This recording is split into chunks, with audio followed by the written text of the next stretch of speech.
Singing is wonderful.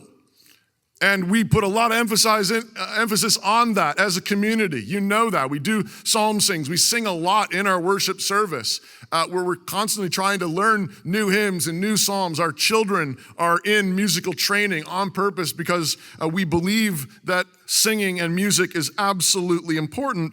But the Bible teaches that praise and singing and psalmody is only one component of worship. It's an important component, but it's one component. It's just one component. It's not the whole thing. The word worship literally means to bow down. The word worship literally means to bow down, to fall down on your face before someone. It's an action and a posture from the heart of complete surrender and ascribing all worth and value to another. That's what worship is. Worship is bowing down, ascribing all worth and value to another. Our English word worship literally comes from that word worth. Worthship. It's ascribing that worth, that value to another. Stop and think for a second. How do you do that for the Lord of the universe? How do you do that for the Lord of the universe? Stop and think about that. What do you do for the Lord of the universe? You know, if you think about someone who is very, very dear to you, your wife, your husband, and if you stop and think sometimes, you think, I can't even express what you are to me. I got you a card.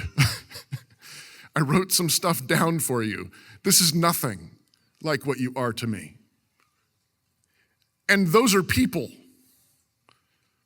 God is the infinite, the everlasting God. How do you even begin to express that to the infinite God? How do you do that for the Lord of the universe? Our existence compared to God is like a gnat before the sun. Let's buzz really good today. It's kind of silly. It really is. Like, we're these little gnats buzzing around. He is the infinite God, the Son of the universe.